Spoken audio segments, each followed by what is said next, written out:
Hello everybody, welcome to Kurdish lessons. Do you know the difference between GELEK and GELEKİ? No? Then let's learn it together. So, GELEK means many, a lot of. But GELEKİ means very. So you say, liver, GELEK mirov hene. Liver, GELEK mirov hene. Which means there are many people here. Okay, many people. Like 1, 2, 3, 4, 5, many. You can count, okay?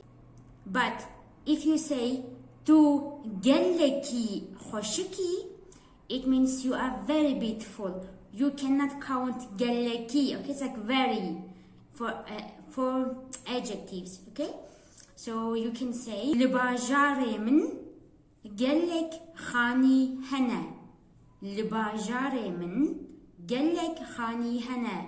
There are many houses, buildings in my city, but you say Bajaremin GELEKİ nuye.